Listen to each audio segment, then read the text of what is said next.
Hello and welcome back here to the 6th round of the 11th season of the SRL TCR League here live on SRL TV and Joseph Wright Broadcasting. We are stepping into the second half of the competition, and it means that the championship fights are now well and truly heating up. We await the drop rounds to be applied, because once they are, it is going to make it even spicier at the very top of the order. And with that being said, changes in all of our championships. What a season it has been in the early stages of this one, as we've started off all the way back on April 10th at Donington Park. 5 weeks have passed, 5 amazing rounds of racing action. We have another 5 coming up your way. Watkins, Glen here today as we run the full boot layout. We head across to the UK, back-to-back. Snetterton, followed by Thruxton, round 7 and 8. Mid-Ohio will be the return of America, round number 9. And Zandvoort, what a way to end the season in round number 10 on June 12th. Make sure you aren't missing any of these by getting subscribed to the SRL TV YouTube page, where we are live, or any of the Joseph Wright Broadcasting channels as well. Now, before we get too heavily focused in this evening, I had to share a little bit of a story, a little bit of sad news in the SRL community here as we think of the Delmont family today. It has been a real shame not to see Adam Delmont, defending champion from season number 10, of course, out there this season, and it was with heavy hearts they shared that unfortunately Rhys Delmont, Adam's son, has been going through a massive medical issue at the moment. He's been diagnosed with dilated cardiomyopathy, which means that he is dealing with advanced heart failure, multiple organ failure, and has an urgent need for a heart transplant, which is absolutely devastating. Of course, at just 21 years old, it does mean that all of the Delmont family are needing to spend all their time that they possibly can with Rhys at the hospital. Now, Adam works as self-employed, and therefore it's a very challenging time right now to take time away from that to spend with his son during this very tough moment. Therefore, we are asking all of you out there, if you have any spare money left over at the moment, and if you could head across towards their Just Giving page, which is linked in any of the chats. It will also have the QR code on the screen as well. Please head over there, donate whatever you can to support Adam and the Delmont family in all of this that they're going on through at the moment. It is, again, with heavy hearts that we share with this, and hopefully we have got, obviously, all our best wishes to all of them over there. Here, though, today, we get down onto the track to continue what has been a fantastic championship so far. We start by having a little bit of a look at each of the championships, because, as I say, there has been a little bit of a change in each of these championships as we head out here today. Because with the last round, there has been a few penalties that have been applied that I think don't represent the racing that we've been seeing lately. There's some heavy penalties that have been applied.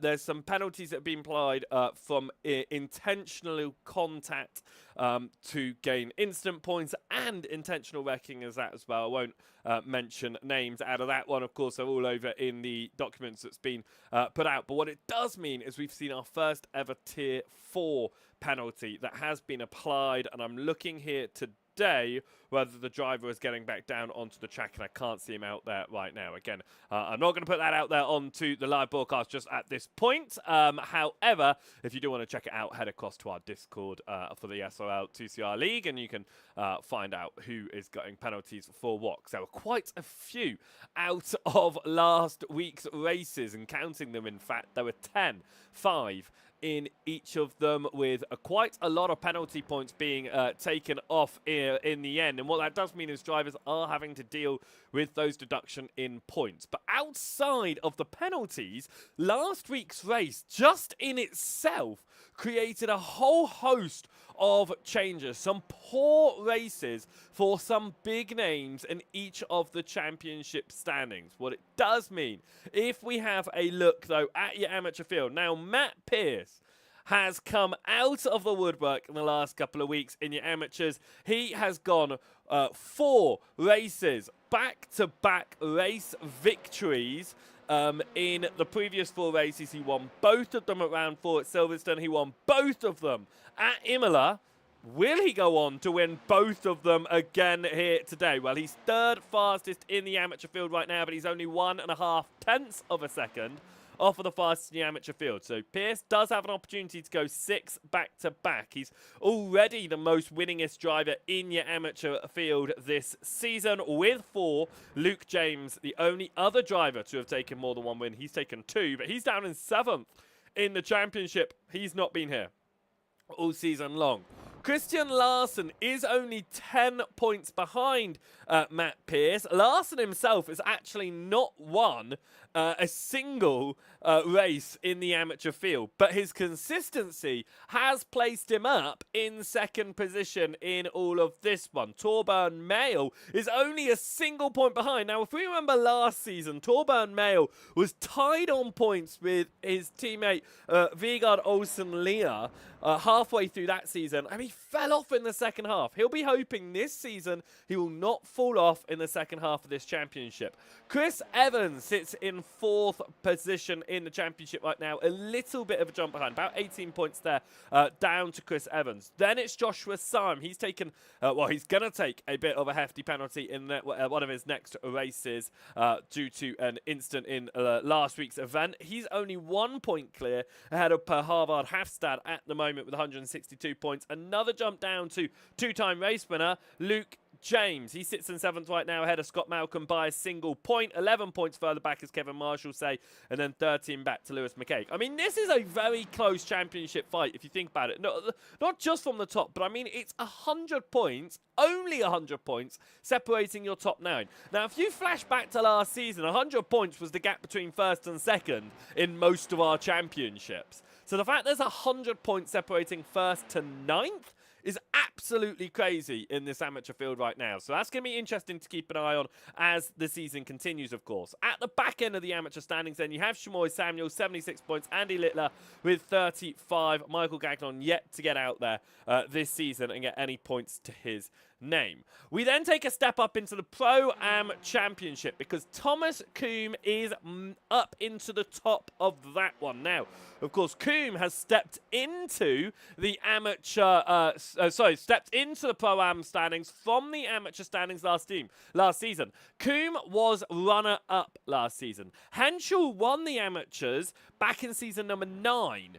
So both of them have been at the top of the amateurs. They've come into the Pro-Ams. Henschel in his 2nd season in the Pro-Ams. Coombe in his 1st. And they've just found their way to the top end of this order. And they right now have quite a lovely gap to those behind them. We talked about the 100 points separating the top 9 in the previous championship. Well, 100 points will only take you down to 3rd position in this championship. That's crazy, isn't it? Like in the Pro-Am standings, how there is much more spaced out. But what we've got to remember is these guys are scoring more points than the amateurs because the championships, they take their championship points from their overall races, no matter the classes. So you do see a lot of these Pro-Ams finding their way up towards the front.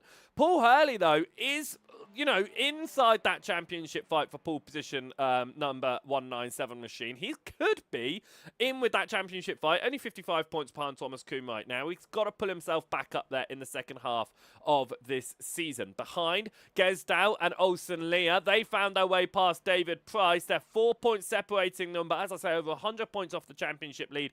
They've got some work to do. Vegard Olsen-Lear, remember, was right at the top of the order earlier on in the season, running there in the top 3. Still in the top 5, bearing in mind he's defending amateur standings champion. He has stepped into Pro-Am's first time, also showing some great pace. But his rival from last season, Coombe, is number 1 in this championship right now. David Price sits in 6th position in the championship, 9 points behind Vigard Olsen-Leah, 2 points clear of Josh Taylor. It's then a bit of a jump back to Dammy Herbert in 8th position. Alan McCain sits in 9th, and Stuart Gibbons right now is rounding out the top 10 in this Pro-Am Championship. Chris London being the last 2 drivers to have competed so far, 115 points to his name. No Ben Gibbons yet this season.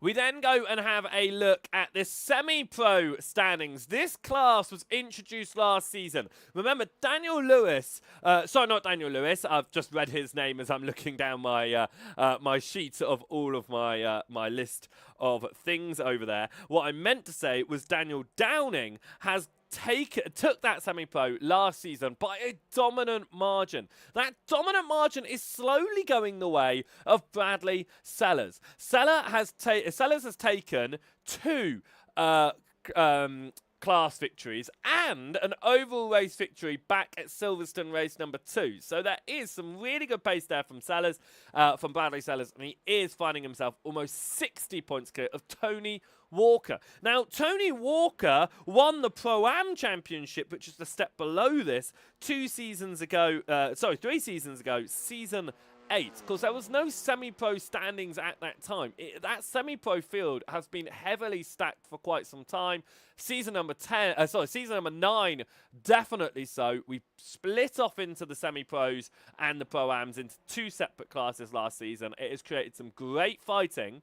Tony Walker could find his way to the top of the order here, but he's got a little bit of work to catch up to Sellers. He's got some work to do to keep De Jong behind. Only 8 points separating them. De Jong also with 2 wins. Same with Walker in class. They've all taken 2 wins apiece in class, but Sellers and De Jong have taken overall victories where Tony Walker has not. Carl Hardy then sits in 4th position, and as I say that, keeping within 100 points of the race leader thing, well, top 4 here are within 100 points of your championship leader.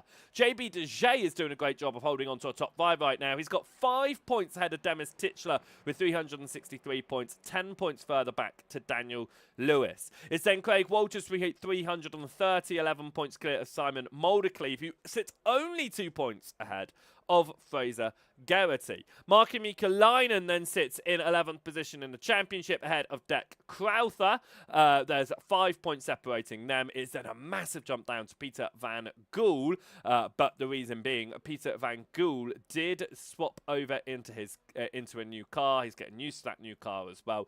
Starting the season in the Honda, he has, of course, jumped across into the Audi. For the, I think it was after Mugello, wasn't it? He did the rollover at Mugello, and then he's yet to get back into that Honda, so it's the Audi for him. Stephen Fry yet to have taken part in this season. And finally, as qualifying gets underway in the background and they'll start to do their outlaps, let's have a jump and look at your top class, your pro class. Because Kim Borkland, runner-up last season, he has shown some significant pace. Well, he has had the consistency this season, as has his teammate Gordon Haig. Kim Borkland sits at the top of the order, 612 points, and sitting 15 points clear of his teammate Gordon Haig. But we know that they swap around a fair bit. Haig has given position to Borkland a number of times over the course of this season. I don't expect that to change going into the second half of the season too much, but maybe will this fight increase a little bit more? Of course, once drop weeks are applied, don't discount Daniel Downing. Ben Oucher has fallen even further behind. Remember, he wasn't here at the very beginning of the season, but he had a really bad run at it last week. He's fallen behind John Brown, 4 points separating those two.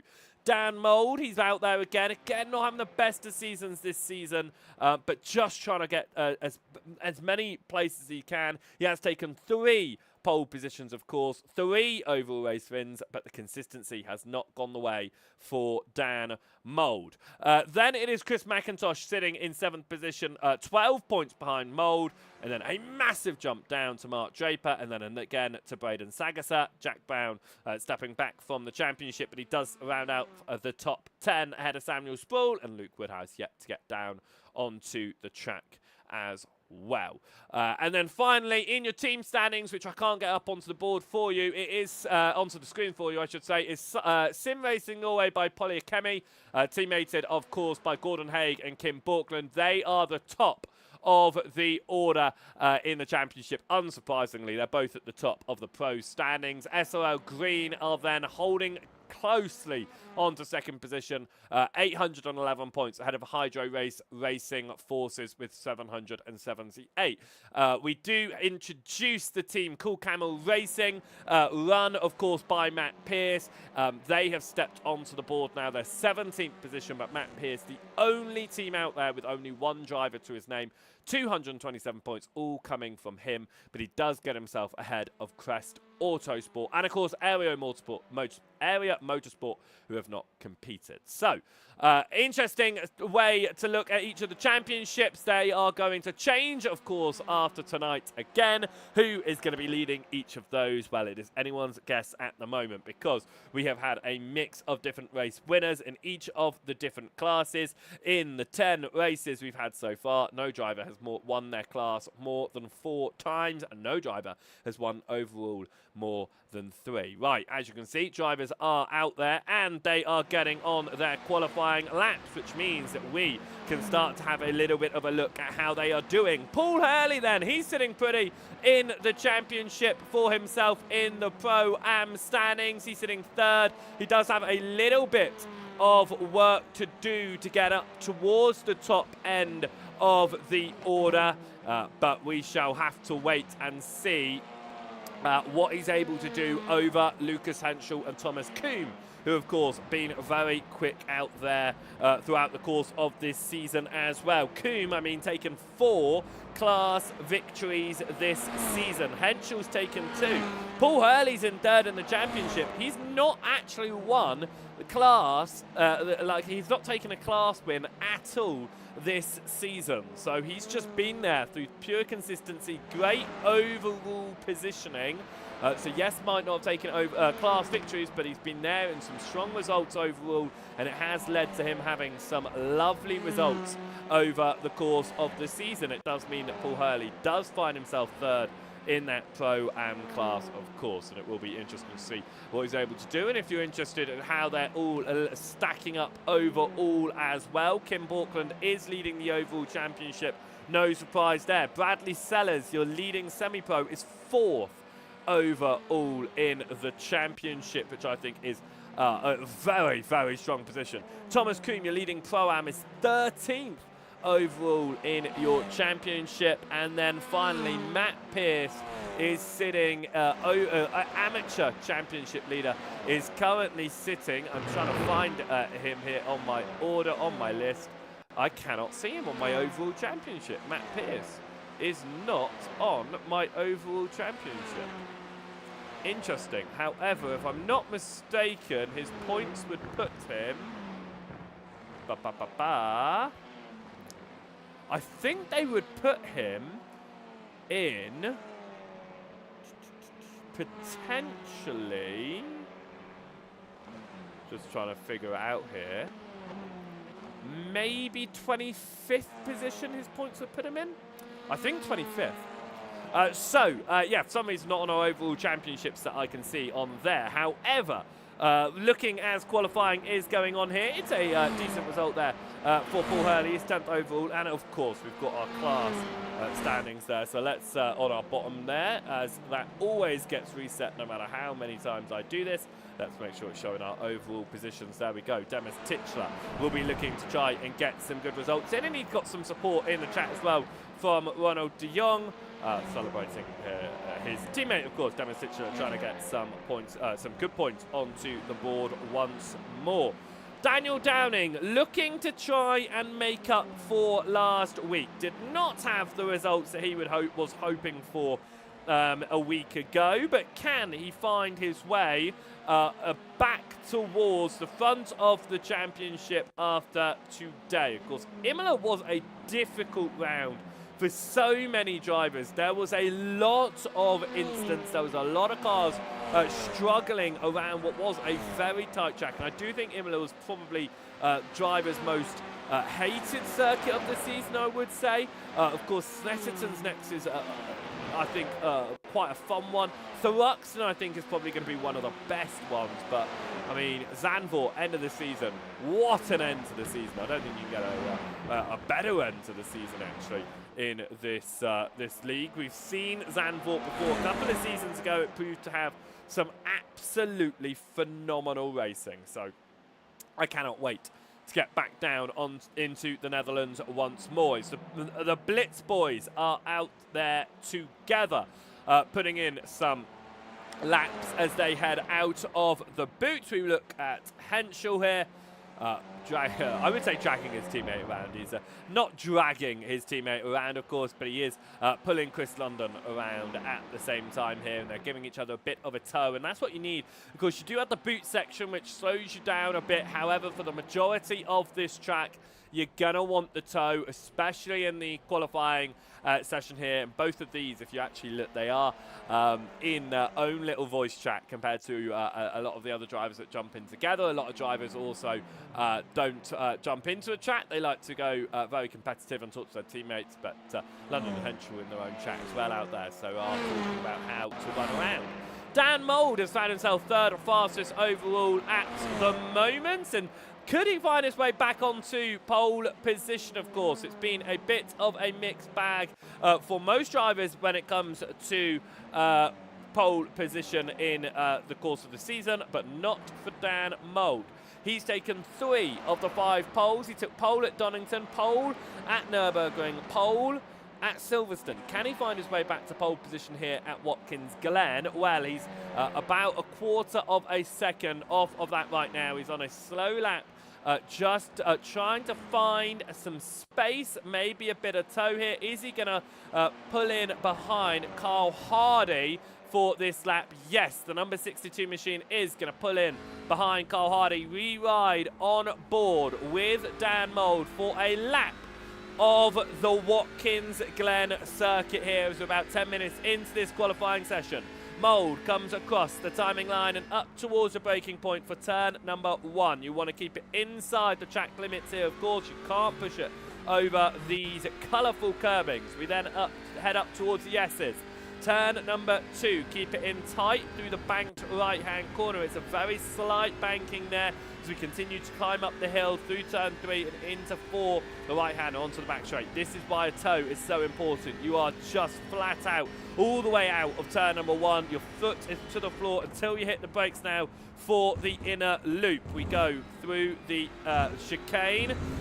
In these cars, you can really take the curbing a lot harder than you would in other vehicles. But we now get into the outer loop of turn number 5, and we swing off into the chute up towards turn number 6 as we enter the boots. The left-hander here, it's longer than you think. It keeps on going around, and finally, you come out of it, ready to set yourself up for the tow. Turn number 7 here. And we tuck it in again to the curbing, and you find that in most corners. There are some tracks in which you don't tuck it in to every single apex, but here you certainly do. Out of turn number 7 and up towards the heel of the boot now into turn number 8. Mould using Carl Hardy here as a extra bit of slipstream as we exit the boot into turn number 9. Again, another corner that just doesn't seem to end. You don't want to place it into the tyre on the outside. Hardy has given his toe to Mould. He will now back in behind, and he is going to follow Mould onto the next lap of asking. Mould pushes it slightly wide there through turn number 10. He keeps it within track limits. And again, a slight banking through turn number 11. Don't hit the wall on the outside. On qualifying lap, it will invalidate it. Dan Mould comes across the line.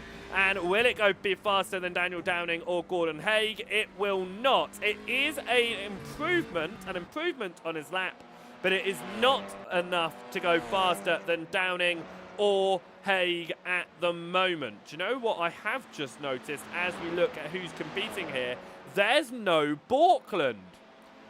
Pro Championship leader is not here today. There's only 5 pros out there.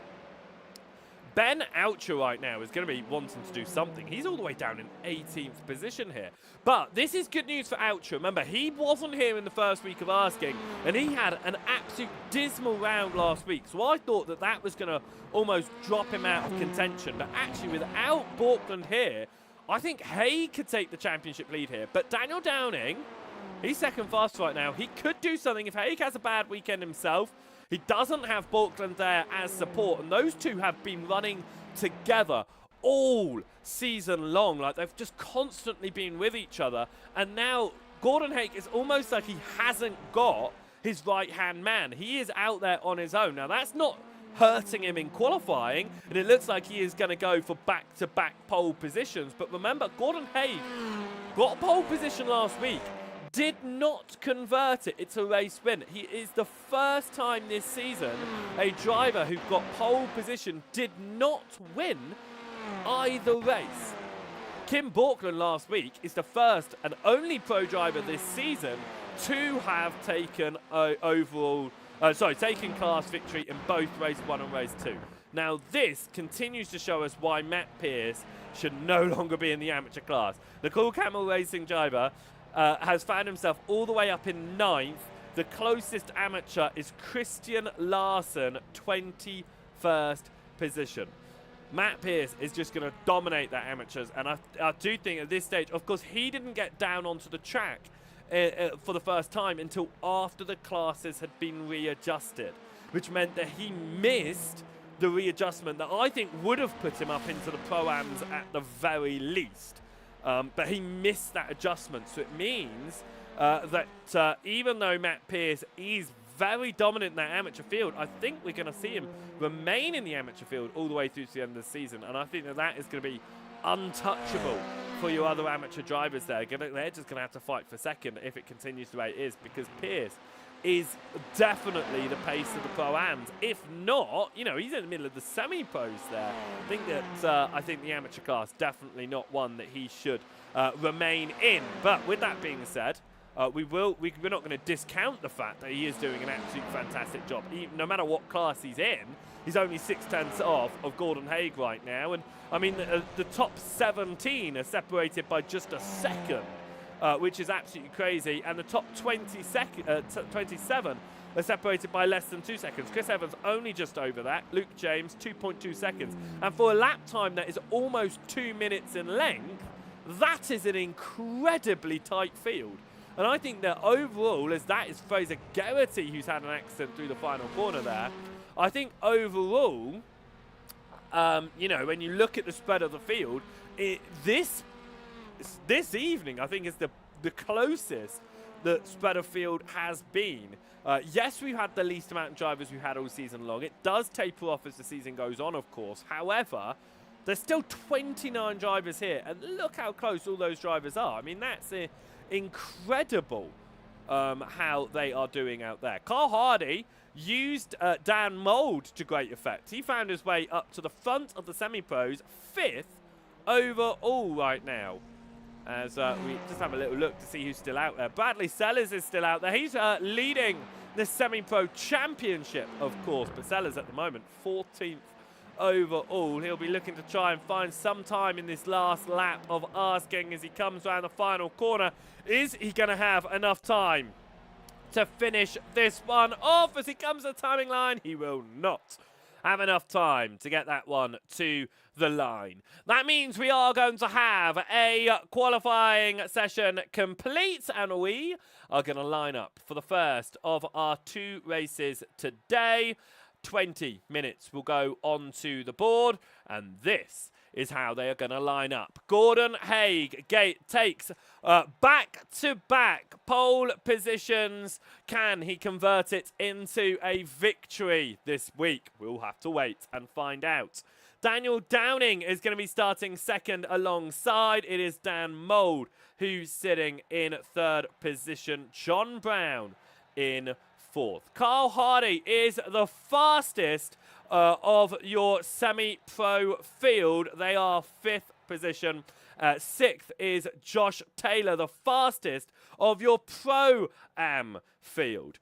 Peter Van Gool is then in your 7th position ahead of Demis Titular. Matt Pierce, your fastest of your amateurs, somehow all the way up in 9th position. Tony Walker in 10th. David Price sits in 11th ahead of Thomas Coombe, who will start in 12th on the grid. JB Duché will be in 13th position ahead of Bradley Sellers. Daniel Lewis in 15th. Craig Walters is starting in 16th position ahead of Vigard Olsen-Leah, and Fraser Garrity in 18th place. 19th is for Chris London ahead of Ben Oucher. Stuart Gibbons will be starting in 21st ahead of... We've finally made our way down to the 2nd amateur driver, when our first one is starting in 9th. Christian Larson, 2nd in class, 22nd overall. A massive gap between your 2 amateur drivers at the front of the order. Kevin Marshall will be starting in 23rd ahead of Dec Crowther in 24th position. Torban Mayer will be starting in 25th ahead of Lucas Henschel. Paul Hurley will be on the grid in 27th position ahead of Chris Evans. And Luke James in 29th. And that is a name we were not expecting to see. He was not here in qualifying, but Kim Borkland has made it into the session. Will we see him onto the grid? He's going to have a lot of work cut out for him to try and make his way up the order, potentially into a top 10 for the invert in race number 2. Of course, the top 10 being flipped. Now, if you're just joining us and you are waiting for the start of this one like we are, make sure you hit that link that is in any of the chats. Scan the QR code. We are supporting the Delmont family, which are over on the YouTube as well, watching along tonight. We have absolutely all in our thoughts and prayers as we head into this evening's races. We are thinking of you, and if you are able to spare any spare change, then please head over to those donation link that are in any of the chats and give what you can, with the story being over there as well. And it genuinely brought a tear to my eye when I read it earlier. So please do go and check it out. We prepare then for the first race of action here. 20 minutes on the clock for the first race. We are green and away as we head up towards turn number 1 here. Round number 6 of season number 11. And straight away a change at the front of the order. Daniel Downing is going to try and hold on to the overall race lead. Past Gordon Haig out of turn number 1. He's done exactly that. Just what he needs to do to get the points back on Haig and Borkland in the championship. Good news for Borkland. He is out there on the circuit. He started from 30th. He is up to 24th position on the grid. Ben Outra in the pros did not have a great qualifying session, but he has needing to find some pace. He's in 16th place right now. It's the tight chicane. Somehow it looks like we are going to go through without major issues, with drivers going too wide through the chicane, in fact. But we have got off the opening lap of the race, the opening sector of the race, for the first time without something popping up saying someone has crashed. That means a nice clean getaway here at Watkins Glen. Can we do it for another 10 laps of asking once we get out of the boot and across the timing line for the first time? Kim Borkland has some work to do. He's trying to get around the outside of Dec Crowther here. He's not been here in the practice. He was not here in qualifying. He started in 30th position on the opening lap of asking. He is up to 22nd place right now. He does need to find his way up the order, but any points are going to be good points for him when he was almost absent from the evening's races. David Price looking to try and get past Ben Oucher, and he does so. Oucher, he had a poor week last time out at Imola. His season continues to run slightly poorly here as he isn't running towards the front of the order where he'd be hoping to. 4 of your pro-ams are at the very front, and on the opening lap of asking, Daniel Downing is going to be leading. Gordon Haig, twice in a row, he's gone from pole position and he is not leading the race. He's the only driver so far to have got pole and not won a race. Can he try to find it here at Watkins Glen? Well, it is the semi-pro defending champion Daniel Downing who is looking to try and take it away from Haig. But we head on to the back straight as we exit the S's and up towards the inner loop. Gordon Hay goes for the outside line up towards chicane. It's going to be side by side as we go into the inner loop. It remains side by side, a little bit of a nudge as Daniel Downing takes it slightly tighter on the exit into the outer loop. Downing keeps himself ahead as that was Deck Crowther, I think. No, it was Chris London who had a big moment through the exit of the inner loop. He gets himself back going straight again. He loses out to his teammate Lucas Henschel and to Deck Crowther. It's side by side once again for the race lead, with Haig trying to go the long way round here. Daniel Downing leading still at the front of this one. He got a great launch off the line, a straightaway changed positions, but these drivers have all kept so close within each other. 12 seconds still separate your entire field of drivers, and when you've got 30 of them, that is an incredibly tight field, even after a lap's worth of racing. That was Matt Pearce going slightly wide through the heel there. We get back onto the main section on the Watkins Glen circuit and up towards the end of the lap. Haig looking to try and get up the inside of Daniel Downing. That is four-time champion Dan Mould trying to get himself involved into the fights at the very front of this one. He's only good enough for third position right now. There's the fights going on behind us. Vigard Olsen Leah now looks to try and get past Thomas Coombe. Coombe leaving the Pro-Am Championship, coming into this one. He holds the inside line on Olsen Leah. Vigard Olsen Leah, though, holding that wider line. They've got Craig Walters just behind. He's trying to think, where can I come through? Because he's in the semi-pros. He'll be wanting to try and catch up to those semi-pros ahead. It goes too wide, almost too wide for a moment there, but Olsen Leah does get past Coombe. Walters is going to get the push from Oucher as well, and it looks like Thomas Coombe might be hung out to dry here. Is that David Price who's going to try and give him a little bit of support in all of this one? It is side by side for a moment, but Coombe backs out of it. He drops down the order as that is Peter Van Gool, who was in the wall. He's had an absolutely disappointing season. It continues here, and it looks like it might have been contact with Carl Hardy. John Brown and Josh Taylor have also picked up meatball flags in all of this. There has been a massive incident going on in this third lap of asking what has happened. Whoa, what's that contact with the teammates? Carl Hardy behind, Van Gool ahead. They are teammates. It was contact, but it looked like Van Gool hit somebody else going into that one. Yeah, it was a big checkup, wasn't it? A number of drivers, Josh Taylor as well, was caught up in that checkup.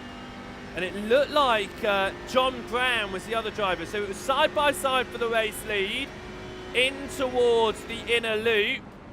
That slowed everyone down, and that's what happened there. We ride on the rear end of Gordon Haig. He goes deep into the inner loop. It checks everyone up behind, which then causes the bunch up. What that does mean, though, is Josh Taylor and John Brown will be out of the fight. They're down pit lane with meatballs. So is Hardy and Van Gool. Garrity, I believe, picked up. Oh, it looks like he's picked up in a slightly separate incident. There was contact there coming out of the boot for Fraser Garrity. Who was that with? That was with Sellers. Valley Sellers looks to the inside of Garrity. Was that enough to give Garrity a meatball? Because he's had to come down for a meatball. No, there. That was the meatball. Luke James, I think that was. No, it wasn't. It's a similar livery. No, it was Luke James, yes. Luke James was the one that then went into Fraser Garrity, causing the contact. Right then, that has changed a few of these positions. An amateur leader, Matt Pearce, right now is leading the amateur field by 14 positions. He's up in 7th place right now, which is absolutely ridiculous. All the issues for other drivers, though, has put Ben Oucher back into 11th. He's got a little bit of work to do there. But for Kim Borkland, started 30th, he is up to 14th position right now. That is an absolutely phenomenal change of positions for Kim Borkland, who's made his way up half the order. If he can find another 4 places, he can find himself into the invert. Ben Oucher wants to find his way into the invert. He jumps up the inside of Vigard Olsen-Leah. Olsen-Leah, though, now looking to try and switch across to get back onto the inside in towards turn number 10. He can't do so. He has to remain behind as we now pull into turn number 11. As we go under the Go Bowling sign and up towards the timing line as we complete the 4th lap of asking and head on to the 5th tour of the Watkins Glen circuit. David Price pulling out there for a moment. Looked like he wanted to just show Thomas Coombe that he was there. He wanted to show Coombe that, hey, I want a bit of this action. Also wanting a bit of the action is Ben Oucher. He now makes the move past Craig Walters to get up into 9th position. He's looking to continue to move up the order and maximise his points out of this one. John Brown, obviously now down to 26th position, has come out of pit lane after fixing his car and getting it sorted side by side for a moment between Price and Coombe, but they have now swapped that toe going the way of David Price, and he has now found his way to 2nd in class, and that is Borkland, who is looking to try and get up towards the invert positions and in towards the top 10. Talking of changing positions, well, Gordon Haig has just jumped to the inside of Daniel Downing through the chute into toe, and it is going to be Downing now on the inside line. Haig has to try and hold it the long way round. He's not going to be able to do so, but he does have a little bit of an overlap, keeping Downing on the tighter line up towards heel. Mould can see this. He's going to be thinking about where he can take advantage of this right now, and here he goes.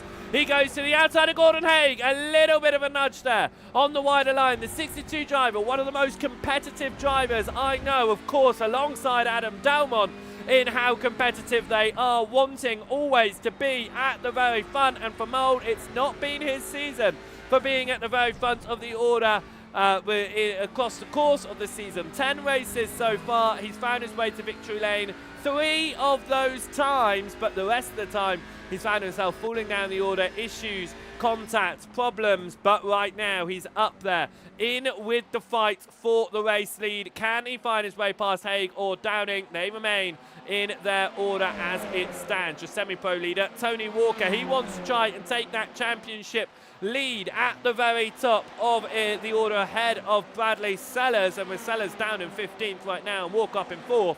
These are the points that are going to be significantly helping out the Season 8 Pro-Am champion. For a moment, it looked like our leading 3 drivers might have wanted to go aggressive into the inner loop. They wait it out, and they enter into the outer loop now with Downing ahead of Haig, ahead of Mould. They remain in line in order. 1, 2, 3. Kevin Marshall say here, looking to get to the inside of Chris Evans into the inner loop. Has to back out of it, that one, with Evans just keeping it ahead right now. He's got a nice line through the inner loop and into the outer loop. He can keep Kevin Marshall say at bay behind, part of the Lumen Motorsport team behind, of course. And then it is Luke James just chasing in behind that as well. These amateur drivers fighting it out for what is going to be, even though it looks like it might be 3rd in class on the left-hand side there, it's 4th in class. Don't discount Matt Pierce all the way up there, 7th position. He's just behind JB Dejay. Could try and find his way further up the order in this one as well. That being said, there is a little bit of a change in position going on here because Daniel Lewis and Ben Oucher are going to run side by side as Oucher now looks to try and get to 8th position. He's on the outside of Lewis as we go in towards turn number 10. Oucher is able to hold the wider line. He will run slightly wider than he would have hoped for, but he keeps that position up to 8th position. Craig Walters for just a moment there tucked his nose to the inside of Daniel Lewis, and that is of course not only overall position in terms of championship, it would be a class position change as well. Walters will be wanting to outscore Lewis and get some points over some championship rivals out there.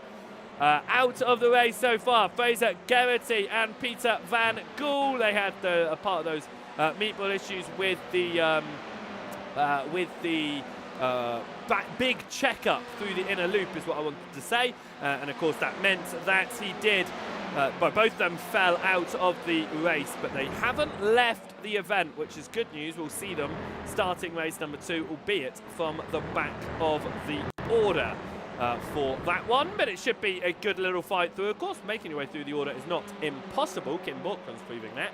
He started 30th. He wasn't here for practice or qualifying, jumped in right in the dying stages of qualifying, which meant that he has found his way onto the back of the field. He's now having to try and find his way up the order. Talking about up the order, Ben Oucher, after struggling in the opening couple of laps of this one, has now made his way past Matt Pierce as well and up into 7th position overall. Can he then dispatch JB Dejay next? A swap in position for class. 2nd place in class here, and it looks like Larson there looking a little bit slow in comparison to Mail. And whilst that was happening, a change in position for 2nd place. Dan Mould has got past Gordon Haig. This is how he did it through the boot. It was into the toe. He looks to the inside and he made that move as late as can be. And Dan Mould does a nice jump to the inside there to make it up into 2nd position past Gordon Haig. It has opened up the gap a little bit to Daniel Downing, but can Mould find his way back to victory lane? He managed to do it at race number 1 at round 4 2 weeks ago. The last time Daniel Downing won a race was round 2 4 weeks ago. He'll be wanting to try and take the victory here. And for Gordon Haig, who's now taken 2 back-to-back pole positions, he'll be getting a bit frustrated that he isn't able to take the race wins. But the consistency has been going his way. 2nd in the championship right now, ahead of those 2 that's still ahead of him. Right, this is the fight going on in the midfield right now, and it is David Price who's stuck. Not David Price, sorry, it wasn't. It was Matt Pierce, I should say, who was stuck on the tighter line. He abandons the lap. In fact, he completely abandons that one. Matt Pierce didn't want to get involved in any contact. He's running very well compared to the other amateur drivers. He jumped right off at the inner loop. It has created a bit of a gathering of drivers, though, that Daniel Lewis now leads and Craig Walters.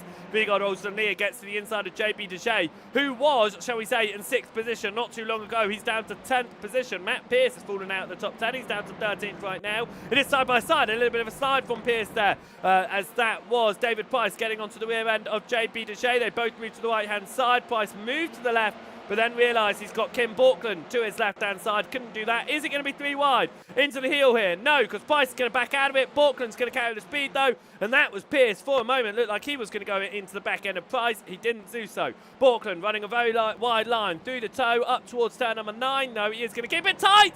It's a touch with JB Dejay. Dejay is going to slide and fall, and he is super slow. JB Dejay, that's a meatball. Dejay is out of the race from that contact. That's ridiculous. We need to watch this again. This was enough for a meatball flag. That touch broke the rear left suspension of JB Dejay. The car is broken, and his race is over. And unfortunately for Dejay as well, we have to say that he is out of the session. So I don't think we will see Dejay in race number 2, which is a real shame. Back towards this gathering of cars, though, as they continue to fight in the last few laps of this one. We head up towards the inner loop. It is going to be David Price looking to the inside of Coombe. Coombe keeps it ahead, though. Price is going to have to drop him behind. This is for 2nd in class. And they've got Bradley Sellers just behind as well. He's wanting to find those points again. Bearing in mind his championship rival, Tony Walker, is all the way up in 4th position right now. And remember, that top 10, which is currently being held once again by Matt Pierce, is the invert pole position. If these drivers are able to find their way up in towards the top 10, they could get themselves, well, they will get themselves into the invert. So there's a little bit of a fight going in for that one. That is Walters, who's running very slowly through the boot here. Has he just backed out to let Hurley and Mail through? It looks like that's exactly what's happened there. Maybe a slowdown for Walters that he needed to serve. He certainly did it off the racing line. So potentially what's happened there. And now we'll need to try and get past Larson, who is also made his way through. Right, Matt Pearce is going to want to try and climb back up the order. He is taking the fight. The amateur driver is taking the fight to the pro championship leader, and he takes it. Matt Pearce takes the position on the pro championship leader as the amateur field driver. I will once again state my case that Matt Pearce should not be in the amateur class. At a bare minimum, he should be in the pro-am field. He should not be down here in the amateur field just because he missed the opening few rounds of asking and therefore was not able to get shifted. This is absolutely brilliant racing from Matt Pearce. He's up tonight, past Borkland. He's going to go defensive on Borkland up towards the inner loop. He wants the points that are on offer for 9th position here. He abandoned the inner loop earlier in the race, of course. He fell down the order, but he just found his way back up again. It's been a bit of a roller coaster in the second half of this one for Matt Pearce, but with 1.5 laps remaining, he keeps Borkland at bay. Borkland right now, if he finishes in 10th, he will start the second race of the day at the very front of the order. Could go for his 3rd win in class this season and his 2nd overall race win. But if he falls behind any of the drivers behind him, he is going to miss out on that invert. So is he going to take the fight back to Pearce on the final lap, or is he just going to try and hold on to this 10th position result? Because it would put him in great standing for the second and final race of the day. The longer race of the day, of course, 25 minutes will be on the board for that one, which will see our top 10 flipped in their order. That was David Price looking to try and get 2nd position in class once again from Thomas Coombe. He's got the inside through turn 9. He'll hold on to the inside up towards turn number 10, but he'll drop in a little bit behind there. Just have to wait for the time being, but this has given Borkland a little bit of breathing space.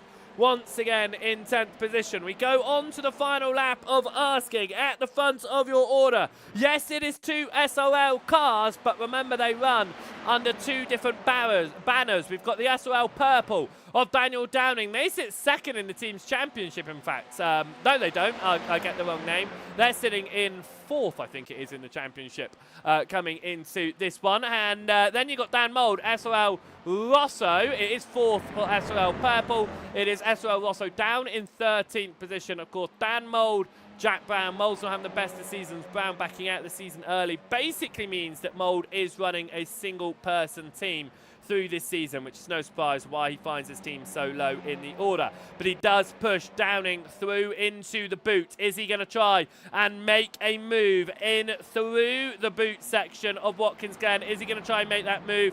We saw him make it into heel on Gordon Haig. He has the opportunity here to take the race lead away from Daniel Downing. It's only a couple of tenths between them. Is he going to try and make the move? He looks to the inside and he does. This is what he did with Haig. There's a little bit of a nudge between the two of them. Daniel Downing shoved off the circuit. He's going to keep it side by side into turn number 9. Dan Mould is going to carry the wide line. Downing's got the inside. Haig is sitting back and hoping these two come together so he can take his first win of the season. But it's side by side into turn 10. Mould's got the overlap. Is Downing going to be able to do anything? He has to go aggressive. Mould's gone defensive. Haig's gone even more aggressive. And they've come together in the final turn. It's a massive accident. They can't get to the line. Tony Walker takes 2nd. Titchener takes 3rd. Haig is 4th. Oucher takes 5th. Daniel Downing is just plummeting down the order. A massive wreck just takes Downing out of contention. This could be where he loses the championship. He is still struggling. I think that is going to be potentially huge penalty points for Gordon Haig. We have to have another look at this one. We are going to have another look at this one. Gordon Haig, we ride on board. We might lose the replay and have to jump back to it in a moment as the session progresses. But look at this, Haig on the wide line. Yep, we're going to have to jump back to that replay. Here we go again. The session progresses, unfortunately, so we lose it. Look at that big hit there. Absolutely crazy. Right, let's ride on board again. He jumps to the inside. Contact. Pushing. And they just get caught. An absolute disaster for Downing because he was in the lead. And then suddenly there's a car on his inside that's pushed him wide. There's nothing he can do. Absolutely nothing. For Gordon Haig, he came off rather minimally, I would say. He didn't get too many issues. He dropped, what, a position? 2 positions on the line. Daniel Downing just lost all his positions. That is an absolutely... That is a wreck that could decide the championship, and that could take Downing out of contention of this season. What a wreck that was. Dan Mould made the move at the right time, and he takes a win in that one, which is going to be win number 4 of the season. Tony Walker then gets up into 2nd position with that result. Demis Titchener finds himself in 3rd position overall. Gordon Haig fell down to 4th, but it's not as bad as what happened to the driver he came into contact with. Ben Oucher managed to recover for 5th position in the end of that one ahead of Daniel Lewis. Vigard Olsen-Leo wins your Pro Am field. Matt Pierce wins your amateur field. And then it is Kim Borkland in 9th position. And David Price will get the invert with the late race accident. He gets up into the top 10. Will get pole position in the 2nd race of the evening. Thomas Coombe will just miss out on that, finishing 11th overall. Head of Deck Crowther. Bradley Sellers coming home 13th out of Lucas Henschel and Stuart Gibbons. Chris London coming home 16th out of Paul Hurley, Torban Mayo, Christian Larson, and John Brown after hers earlier. Meatball coming home in 20th position. Chris Evans coming home in 21st, added from Kevin Marshall. Daniel Downing all the way down in 23rd position in the end. Luke James in 24th ahead of Josh Taylor. Carl Hardy taking 26th, ahead of Craig Walters. Deshay out of that one, as was Fraser Garrity and Peter Van Gool. I do believe you'll see Garrity and Van Gool out again in the next one, however, but we'll have to wait and see how it all turns out for our drivers. But what a mixture of a result that was, and what an ending to all of that as well. That was absolutely... I think that genuinely is going to have a serious impact on the championship at the end of this one. What a massive accident that was. We've got a couple of minutes to talk to drivers out there following race number 1, and in fact who we will talk to out of all of that one is, I was going to talk to Matt Pierce, but he is deafened in there. I would love to have talked to the amateur winner in all of that. However, what we will do instead is talk to, here we go, Dan Mould, because for what is the 4th time this season, Dan, you found your way to victory lane, and it looked like you chose it right at the perfect moment, the last lap of asking, right before a wreck behind. Yeah, I pulled the exact same move on Gordon a few laps prior to that. I'm surprised Dan didn't cover that corner, but it was there for the taking, and then it was just a case of just holding it side by side, because I know the last 2 corners, if you hold it on that kind of line, you're going to get the exit on the last. But I've just watched what happened between Dan and Gordon. It's unfortunately for both of them there. I think Dan came off worse off, but it is what it is, isn't it, I suppose. It is a big loss for Dan in that one. However, it does mean you've taken 4th win of the season. You've been either at the front or at the back across the course of this season. Are you hoping that this time, race number 2, you might be able to keep it towards the front? I'm not bothered at all, buddy. I'm just making up the numbers at the moment. Sim Racing's taking a back seat right now, but I'll do my best as always, but we'll see. Right, good luck for race number 2, Dan, starting in 10th place, of course. Cheers, mate. Bye. Dan Mould there, coming home to take victory for the fourth time this season. But as he said, it's either, as we say, it's for front or the back for him through the course of this season. He'll either find his way to victory lane or find his way into a barrier. It's not been the most consistent results, which is why the championship heading into this one sees him down the order. However, a great result in race number 1. Could it continue into race number 2 if he can stay out of issues? Very possibly. And, of course, a fair few issues in that one. The check up into the inner loop causing 4 cars to get some major damage that they needed to get sorted out. And then, of course, that last lap accident, which pushed Daniel Downing out of decent results and put Gordon Haig a few places back as well. Right then. They grid up for the second race of the day, and as I always say here, it is your top 10 reverse. That means David Price, who benefited from the late race accident, finds his way to pole position for the second race of the day. 25 minutes on the board. Kim Borkland will be starting in second. Matt Pearce, the amateur driver, all the way up in third position, and tell you what, he put a good fight to Borkland. Don't discount him from a potential race victory. Vigard Olsen-Leah, fourth on the grid, ahead of Daniel Lewis and Ben Oucher in sixth position. Then it is Gordon Haig starting from seventh. Demis Titcher and Tony Walker benefiting from the last lap accident, getting the podium in race number 1. He'll start in 8th and 9th position. And your race 1 winner, Dan Mould, will start in 10th place. Thomas Coombe will then be your first of your drivers to start as they were from the results of race number 1. It'll be Coombe ahead of Deck Crowther on row number 6. Bradley Sellers will start ahead of Lucas Henschel. It'll then be Gibbons and London. Paul Hurley will be starting in 17th ahead of Torben Mayle. Christian Larson from 19th ahead of John Brown. Chris Evans will be starting in 21st. Kevin Marshall from 22nd. If he makes it onto the grid, Daniel Downing will be starting from 23rd position ahead of Luke James. Josh Taylor will be starting in 25th position ahead of Carl Hardy.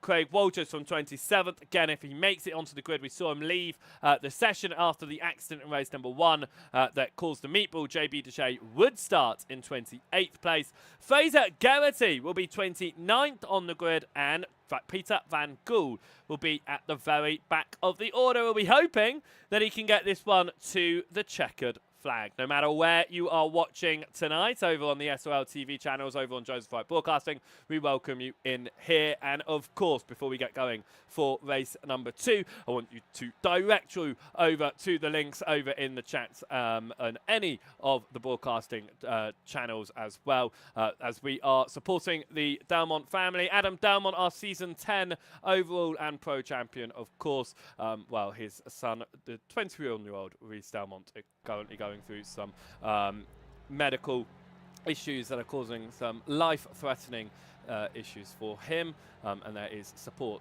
for the family in those links. There is also the QR code that's been on screen throughout the broadcast that you can scan and get over to there as well. So any money that you do have that's left to the side that you can support, please consider sending it their way.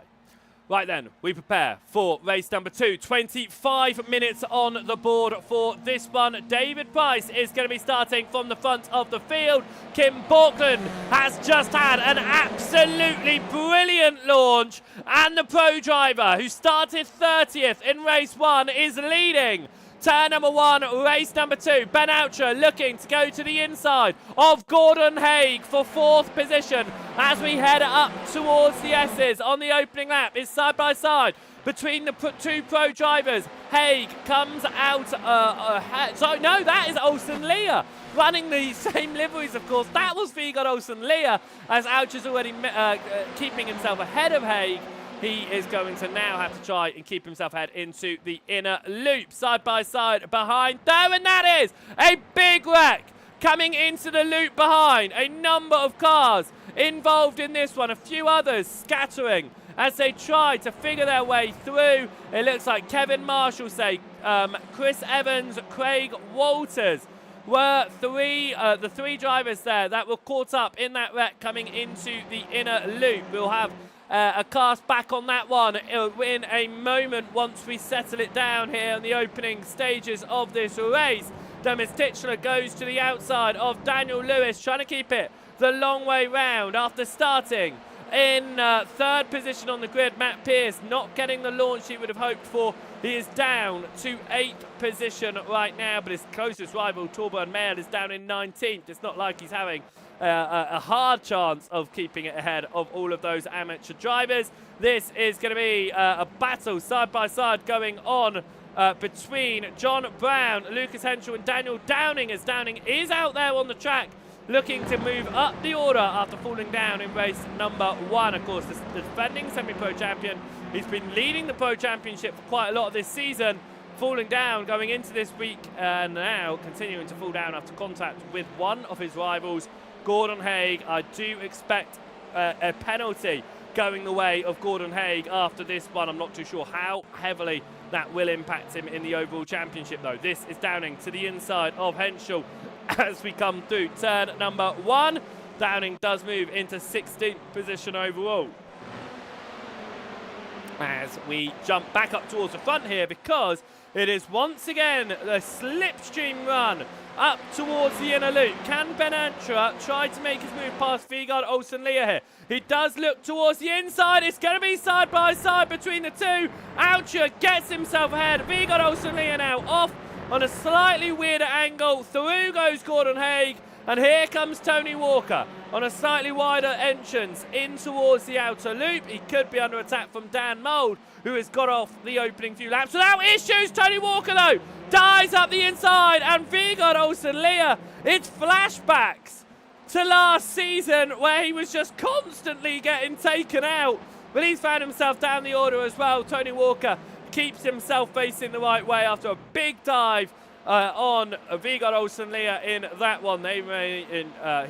He keeps himself ahead of Titchler. Titchler there for a moment was side by side with Pearce, but here goes Gordon Haig to the outside of Ben Oucher, looking to try and move into a podium position. Haig carrying it the long way round through the heel and then through into turn number 9. Gordon Haig has found his way onto a podium position right now, and will be trying to hunt back up the way towards second place, which is now being held by David Price, who has dropped a second off of Borkland, but is 2 seconds clear of this train of drivers behind. Talking about train of drivers behind, towards the back of your field here, they are trying to settle themselves down and sort themselves out, and as they are doing that, let's see if we can figure out what happened on the opening lap of Asking. Oh, do you know what? Craig Walters is so unlucky in all of that, isn't he? There's the wreck. It was Marshall say into the back of Evans under the brakes.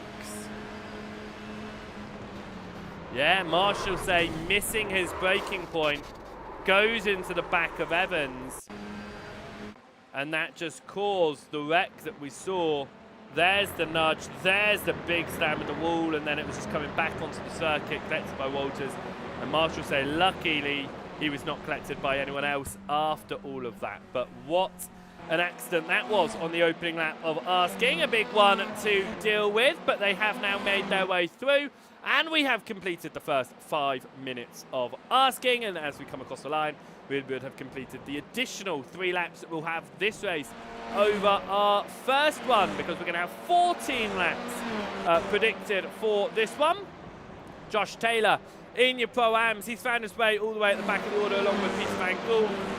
They'll be wanting to try and find their way past the amateur drivers of Christian Larson and Luke James just up ahead. And as I say that, Lucas Henschel gets to the inside of Stuart Gibbons. They're fighting it out for 5th place in class, 17th on the road. Gibbons has got the inside. Henschel holding it the long way round there through turn number 9, up into turn 10. Again, if you can keep that outside line, it will set you up for the final turn. But Gibbons manages to find the overlap. Is this going to be Henschel trying to keep it to the inside? No, he has to drop him behind. And Stuart Gibbons will find his way up into 17th position. You can see on the left-hand side there, the fastest lap was being traded. Borkland, Haig, then Mould. As this is now Henschel needing to go defensive from Torbjørn Mayer behind. That was Paul Hurley for a moment looking like he might want to try and put a nose in. That was Daniel Lewis and Det Crowther both getting past Matt Pierce as well as he continues to fall further and further down the order, but still showing some excellent pace. Of course, this was where he was. This is where he was in race number 1, so it's not surprising he's found himself back there again after what was a very high start. 3rd on the grid, of course. 10th position for now, though, as we look at John Brown, because he is over the rear end of Thomas Kuhn, but he also has the recovering Daniel Downing just behind. Downing looked to a moment like he was going to go to the inside of Brown. Brown goes to the inside of Thomas Kuhn, and it stopped Downing from being able to make that move. That's Daniel Lewis, slow on the right-hand side of the circuit here. Is Downing going to be able to get past Lewis? No. They swap over, though, mid-corner, and now Downing gets to the inside of Lewis and will try to complete the overtake. As we get into the heel of the boot section, Downing does pull himself across. Brown, though, to the inside of Thomas Kuhn. Daniel Downing takes no second invitation there and dives his car straight up the inside of the Lancia from Kuhn. Remember, Kuhn is leading your Pro-Am Championship heading into this one. We had a decent result in race number 1. Looks like he's going to have another decent result here. Some very good points on the board right now for David Price, but that gap down to Gordon Haig is closing. And Dan Mould looking like he might take 2 very good results over the course of this evening, which is nice for him. For John Brown, though, it is a disastrous evening. He was out of race number 1. This is what's happened here in race number 2. He's lost the rear end, carried way too much speed. A big hit with the outside wall. He keeps it running so he can get out of the way of the other drivers. But huge damage to the left-hand side of that car. And John Brown will be out of this second race of the day after a poor race number 1 as well. And he just found his way past Ben Oucher in the championship as well. That will swap themselves back around, I'm sure, with Oucher back ahead out of this one. However, with that being said, Ben Oucher now into a top 5 once more, but he has lost positions, both Mould and Haig, in this race. He isn't showing quite the same amount of pace as we saw in the early stages. Remember, Oucher went on to win race number 2 at Mugello and race number 2 at the Nürburgring. He has still got some great pace. He's still up towards the front of the order, but he is not finding his way to the absolute top of the order, which he needs if he wants to be into the championship fight going into the final 4 rounds. Of course, drop weeks will be added on to our events very shortly, so we can see how the how the championship standings line up with the drops. But of the drop weeks, that final round at Zandvoort is not going to be dropped. And I think Zandvoort is going to be a rather chaotic evening in itself. So that could be incredibly interesting to see how it all plays out. Bear in mind, that won't be a drop round. How drivers choose to approach it, especially those in a championship fight. Those not in a championship fight, well, or those on the outer fringes, let's go for it. Let's risk it for what could be a really good result, or we die trying. Let's see what happens in this one. Right now, drivers are going for any position that they can. Lucas Henschel tries to get 6th position in class around the outside of Paul Hurley. Hurley, though, then goes deep into turn 1.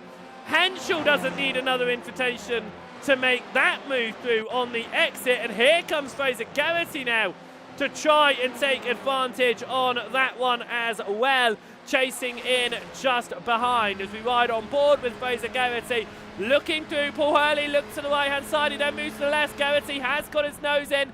He backs out, though, and that is suddenly Peter Van Gool to Garrity's inside, and he drops down to 22nd position. A little bit of a slide there from Van Gool, but he is looking to try and get a better race in this one. He found himself into the wall early doors in race 1. Contact that included his own teammate, of course. Both of the result drivers, sorry, not the result drivers anymore, are they? They're the I should say, the result team clothing is the name of that team this season.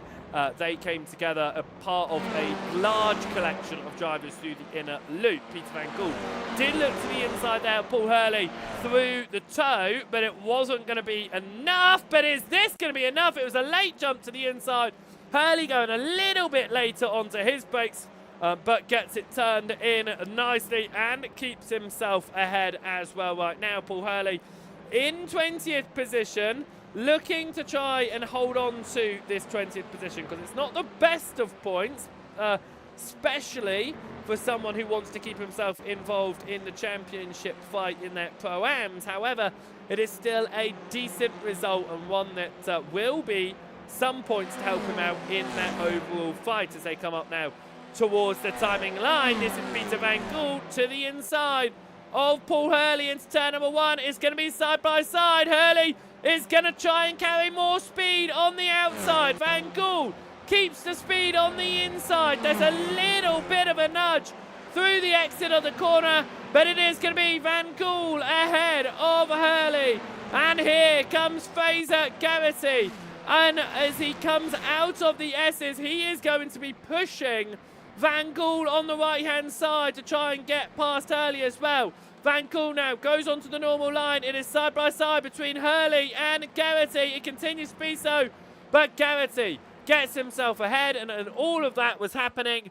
David Price has fallen to 4th position. It was an overtake by Gordon Haig and then by Dan Mould, and this is how that one occurred. It was along the straight up towards the inner loop, and it looks like he just made that line as tight as possible for Price.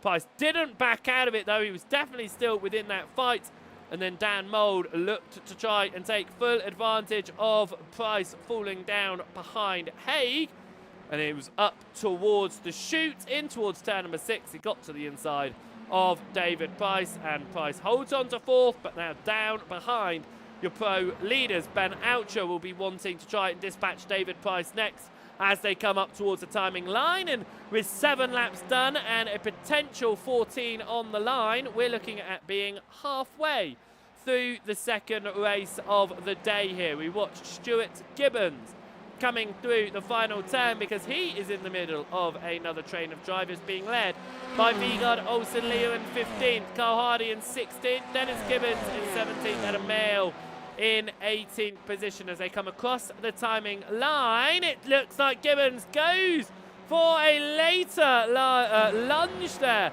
on Carl Hardy. It wasn't going to be enough to make that move stick for him, but he does put the pressure on to the rear end of Carl Hardy in their fight for 16th position, as Oucher has also just got past David Price as well and has made that move. This is how that one occurred, in towards the inner loop. Just a nice easy pass, and Price just almost allowed that one to happen, didn't he? He didn't take that fight too hard with Oucher again. Price is sitting in 5th. His closest rival is Thomas Coombe, who's all the way down in 12th position, so he's still outscoring Coombe significantly here. For Price, it would be, I mean, it took 2 wins before coming into this one, and of course took 2nd in race number 1, so we could be looking for a 3rd win of the season in cars.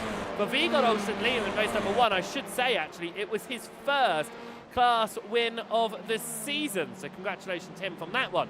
Torben Mail and Vigard Olsen Lea, so we just talked about Vigard Olsen Lea, has had some issues. What's happened to Vigard Olsen Lea here? Oh no! Oh, and he's hit his own teammates in that accident. Whoa! It was contact with Hardy. It was thrown back onto the circuit, and there was really nothing that Mail could have done in that one, was there? Oh, it just came straight back into him. What happened into this corner then? Carl Hardy, let's have a little look. He swings to the right, and was it just Olsen Liam moving? No, do you know what? I think Hardy might have moved. We'll watch this once more from off board. I think Hardy might have moved to the left, you know. He's on the grass, and he moves left. I think that one is on Carl Hardy. From the limited viewing that we've seen, this is the thing, we will make calls that aren't, they're not stewarding calls here in the commentary booth. They are a commentator's view of what we think the incident might look like. We don't look at all of the angles. We look at the onboard, just a couple of shots, a couple of offboard shots. We don't look at all technical angles and things that you can do with the iRacing service, of course. So, from our view, that looks like Carl Hardy swung too close to, well, turned too early, coming into contact with Viggo Olsen-Leia out of the race. And unfortunately for Mail, just a collection with his teammate, which is a real shame for the Sim Racing Norway amateur endurance team. Of course, they've been teammates for a number of seasons. It's a shame that it ended up that way. Dan Mould has decided, yeah, I want to be on top, or I do want to be at the back. We talked to him at the end of race number 1, and we said that it seems to be a victory, or, he seems to be at the front, or he seems to be at the back. In this case, he's looking to find his way to the front, and he doesn't mind if it sends him further backwards. It was a bit of a jump there to the inside of the heel. Look to the inside of Haig. There was not a door open to make that move, so he had to just sit in behind. As we come on to what is the 10th lap of asking, we are looking at 5 more to go here in Watkins Glen for the 6th round of asking. Every week that we come out here, it just flies by. The season absolutely disappears. I cannot believe this is my 3rd season of commentating these races already, and it just doesn't get old. It is always fantastic racing to watch out there, and at the moment, who is going to end up in 2nd position? Gordon Haig or Dan Mould? Kim Borkland looks like he's en route to take a very easy 3rd win of the season. And that has been a little bit of work. That all came down for race number 1. Mould throws himself off, though, through the inner loop. Carries too much speed. He's cut the chicane, which is likely to be a potential slowdown here. And if that is the case, if he is going to have to back out, he has to do it off the racing line. However, if he doesn't have a slowdown from that, he should be fine. He has definitely backed off of Haig here. It's out 0.8 of a second, but I can't tell whether that's from a slowdown or whether that was just him losing a bit of time from going off the track. However, it does mean that Ben Oucher is now all over the rear end for him. And it looks like Viggo Olsen-Leia, after sorting out... No? Okay, no, that was just an issue with my timing.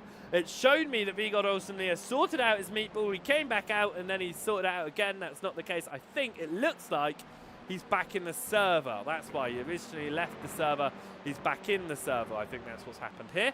Right then, we come up towards the end of the lap. This is Carl Hardy looking to try and take it the long way around Fraser Garrity. Now, this is a good place to be if you can hold it the long way round into turn number 10 as well, because it will set you up for the inside of turn number 11. Hardy doesn't need that setting up, though, because he's already made the overtake past Fraser Garrity and has moved up to 18th position. Ben Oucher here is now looking to try and get onto the rear end of Dan Mould to make this move, and this toe that he's going to get on the 11th lap of asking is going to help him out. We come out of the S's onto the back straight and up towards the inner loop. 5 minutes left on the clock. We're looking at 4 more laps of asking. Oucher gets onto the rear end of Mould, but he cannot do anything up towards the inner loop. That was then Haig running slightly deep just up ahead. Doesn't look like he's lost any too much time doing that, I should say. He has lost some time. Could pull Mould potentially back in with it, but still 0.8 of a second. Oucher just trying the slightly alternate lines here to see if he can do something within the overtakes as we now head up towards the toe of turn number 7. But as the fighting continues, Ben Oucher has to remain behind in 4th position once more. He got 5th position in race number 1, of course, and bear in mind he was down 17th position he fell to after not a strong qualifying session. He really had to work his way up. He benefits, of course, from a number of issues ahead of him, and it found his way all the way to 5th by the end of it. He's got some proper pace in this one. He started this one in 6th. He has moved up to 4th, but he has lost positions, both Haig and Mould, as they've moved even further through the order. The gap to Borkland, 2.3 seconds. Looks like it is going to be safe for him. Which is going to be good for him, bearing in mind he wouldn't have wanted to lose too many points over Haig. Haig's accident, of course, with Daniel Downing in race number 1 did mean that he wasn't able to maximise his points over his championship leader teammate. Talking of Daniel Downing, he was outside the top 20 on the grid after crashing at the final turn in the final lap of race number 1, contact with Gordon Haig.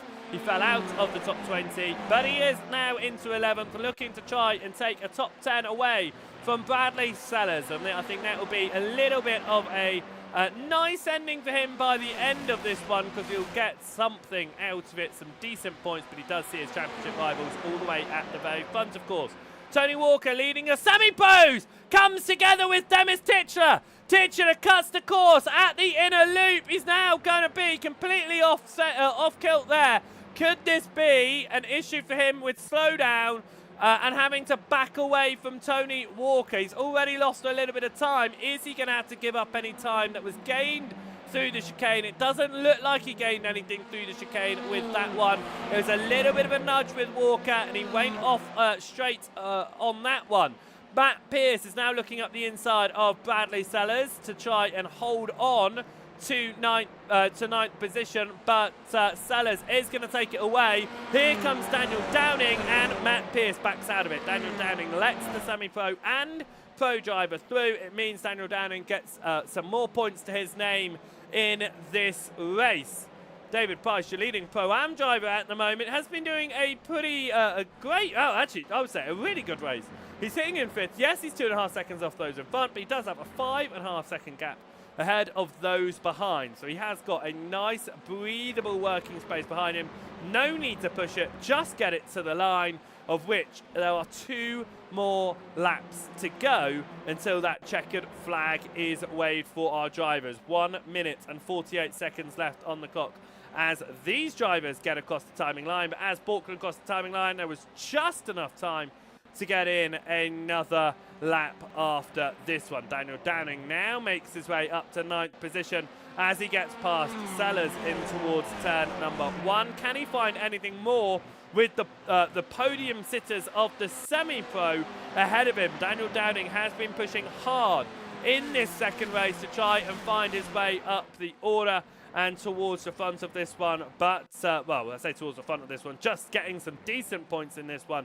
He's just got to get past some semi-pro drivers to get what would be a 6th place, and I think that's a really good position to be in, especially when you then only got one one driver not in the same class as you between yourself and the top of the field. And I think after what happened in race number 1, that's a great recovery from Daniel Downing. He would have been hoping for some good points in both races, of course, and if he did finish well in race number 1, well, he could be fighting up with Haig right now in race number 2 as well.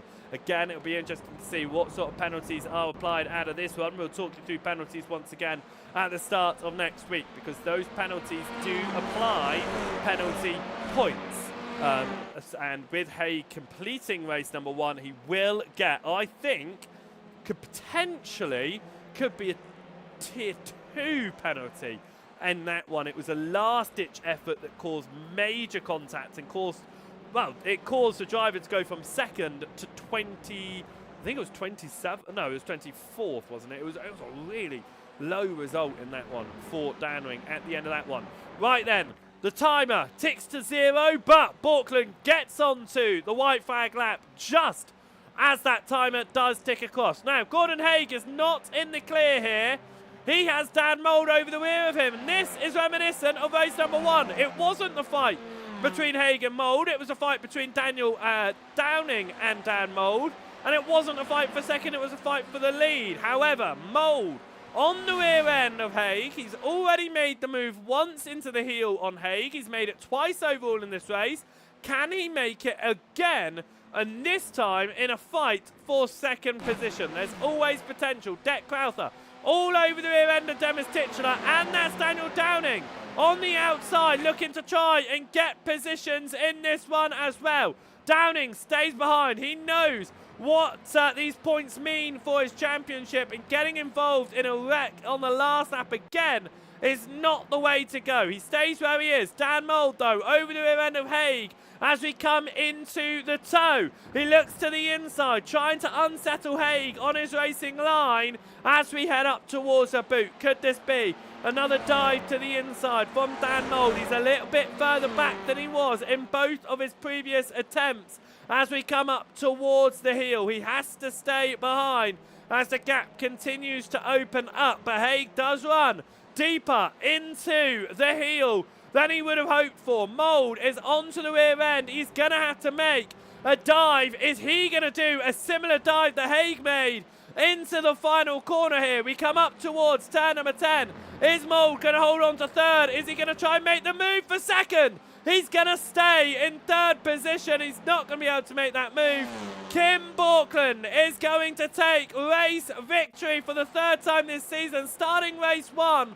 30th on the grid. He finds his way all the way to the front at the end of race number 2. It is a fight for the semi-pros up towards the timing line, but Tony Walker will keep it ahead of the chasing pack. David Price took home victory in the Pro-Ams, and Matt Pearce, 11th overall, takes victory in your amateur field as the rest of our field comes up towards the timing line and takes home the checkered flag to come and take their final results of round number 6. What an amazing evening of racing it has been. We've just got a few drivers to get their way around the lap, and then they will find their way on to the race results, and we can talk you through how they all ended race number 2 here. A victory, though, for Kim Borkland, which should have to remind you, he was not here during the practice session or the qualifying session. Jumped in at the very dying moments of qualifying, which meant that he started 30th on the grid in race number 1. He was able to work his way up into 9th position at the end of race number 1. It meant he started in second. He was in the lead by turn 1, and it was just been a dominant run at the front of this one. But Borkland 30th to 1st over the course of the 2 races here this evening. With that being said, then we will have a little bit of a look at your race results then from the second and final race of the day here at the 6th round of Asking. It's been once again a brilliant evening of racing all around in all of your classes there, and a great evening's worth of entertainment once more. With that being said, then, here are your results from race number 2 of the day. Kim Borkland taking home victory for what is the 3rd time this season. It's the 2nd overall victory that he has taken. Gordon Haig coming home behind in 2nd position. Dan Mould, after winning race number 1, recovered for 3rd place in race number 2. A great evening of racing for Dan Mould. It's not often we see a double strong result across both of the races. Ben Oucher coming home in 4th position ahead of David Price. Tony Walker coming home in 6th ahead of Demis Titcher, Daniel Downing, Crowther and Sellers. Price and Walker winning their individual classes, of course, as did Matt Pearce, who finished 11th overall, 2 tenths clear of Thomas Coombe. Daniel Lewis came home in 13th position ahead of Chris London and Stuart Gibbons. Peter Van Gool in 16th ahead of Carl Hardy. Fraser Garrity taking home 18th position ahead of Lucas Henschel.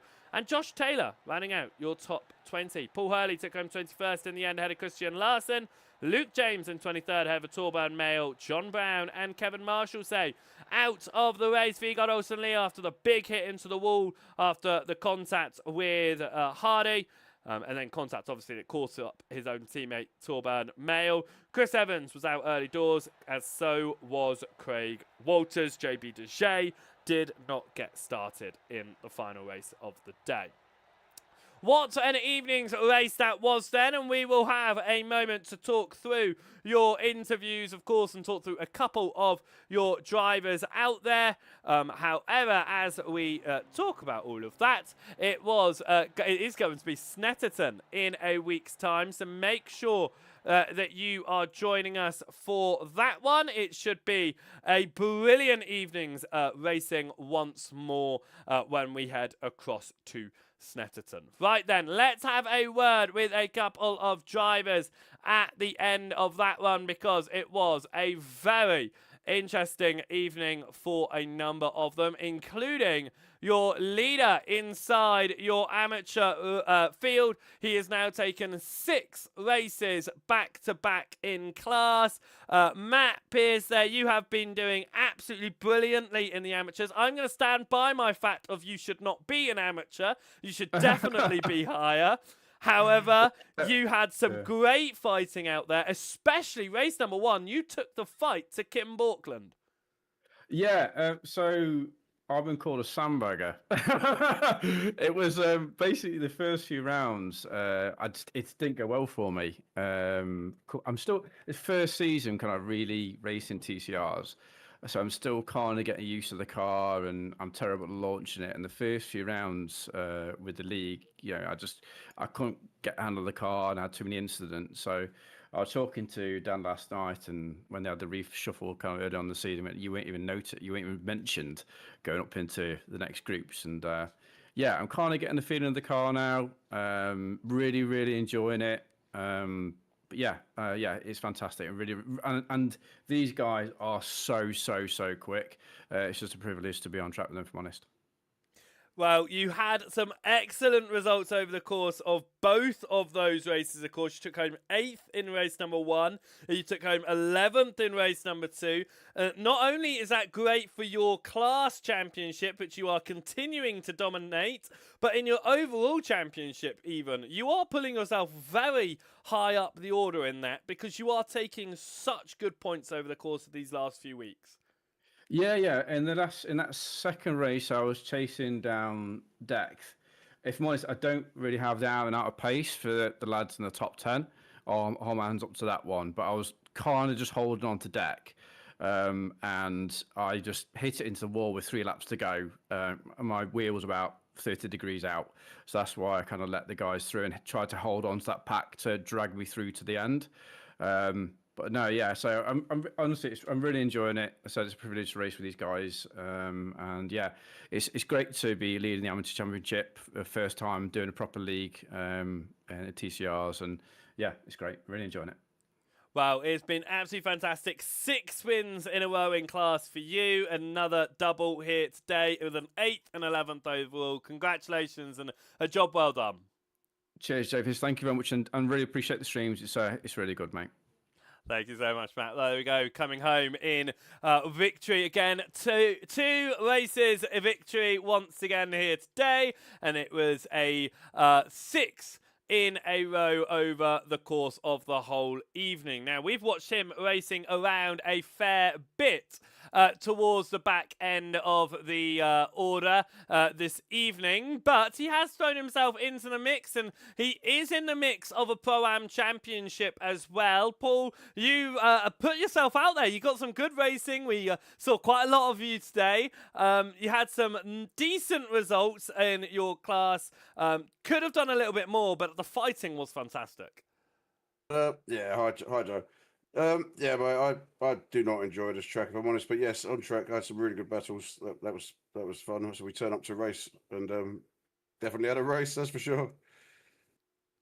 Certainly did. You had great battles going on, like I say, in both of those races, but particularly in race number 1, we saw you fighting it out quite hard with a whole group of Pro-Ams. It wasn't just trying to get overalls. You were fighting it out there with, of course, you had Gibbons, you had London Henshaw up there as well. But then you did have a few amateurs behind you, sort of teasing in there, getting in the mix. It looked tight out there. There was a number of times in which it looked like you were going to be able to make a move to the inside and the door closed, or someone jumped to your inside and made it interesting side by side. It just looked like nobody knew what anyone else was going to do. No, I mean, shout out to Torbjorn, actually, in the race 1. He was all over me. And I think I was trying to attack. I was trying to defend. I think I killed my tyres in both races, to be honest. And then in the last race, I think we was like 3 wide into going into the bus stop at one point, me, Fraser, and PVG. And yeah, it was awesome. I really enjoyed it. So, not my favourite track. Not keen to see it again, but I enjoyed the racing. But I also I'm sure you mentioned the thing with Adam. So if anybody hasn't seen the messages in the chat to Worthy Calls, just wanted to remind everyone or anyone who hasn't seen that. Definitely, yeah. If you do head over to those links, as we've been talking throughout the broadcast about Delmont's family, of course, going through very difficult time at the moment, and we will talk about that in a moment, a little bit more in a moment as well. But for you, Paul, in the championship, you were third coming into this one. You needed some decent results. I don't think those points were the ones you were hoping for, but we still got 4 more rounds. How are you thinking in the championship? Do you think you might still have a chance because you are up there? I'd like to stay in third. I'd like to catch Lucas. Thomas Coombe is on a rich vein of form, so I don't think we'll catch him now. If he carries on the way he's driving, but yeah, but I just want to race and have fun, and yeah, I enjoy it. It's better beer than a pub on a Friday night. It certainly is. It's great fun having all these cars out there, and thank you for joining us, Paul. Congratulations on your results. Thanks for your good work on the broadcast, Joe. Appreciate it. Of course, and good luck for the rest of the season, Paul. I'm sure we'll be talking again. Take care, mate. Bye bye. And as he mentioned there as well, we will just do one. We'll just remind you all of the links that are available in all of the chats over there. Our season 10 defending pro champion, Adam Delmont, not out there competing with us this season. There has been a major upsetting development in the family, of course, with the illness of his 21-year-old son, Reese, diagnosed with dilated cardiomyopathy, which means that he has got a condition that leads to advanced heart failure, multiple organ failure, and is in urgent need of a heart transplant. What it also does mean is that Adam Delmont, who does work, who is a self-employed worker, means that he has had to take a step back from all of that work, and it is meaning that there is a financial strain when you want to be by the bedside, as you should be, with your son during a time like this. You can't take yourself away from that, and therefore you are losing out on a lot of money that are needed, especially in this time of, the world that it is at the moment, of course, and it is an absolutely horrendous thing that anybody has to go through. And here at SRL TV, Joseph Wright Broadcasting, and anyone who races with Adam in the various places he races with us, I know that our thoughts and prayers are with him. And if you do have any spare change just on the side that you are able to donate towards them, then please do go over to the Just Giving pages that are linked in any of the channels that are being broadcasted live here today, so that you can go and donate and support the Delmont family during what is a time that I hope that I never have to deal with, and I know that any parent would think that they would hope that they never ever have to go through. It's an absolutely devastating time right now, and our thoughts and prayers are with them. So any way that you are able to support, please do so. I put it on this screen not so that you can look at me. I'm not important in this, but it is the screen in which that QR code is absolutely massive. Please do scan it, head across there, and get donated.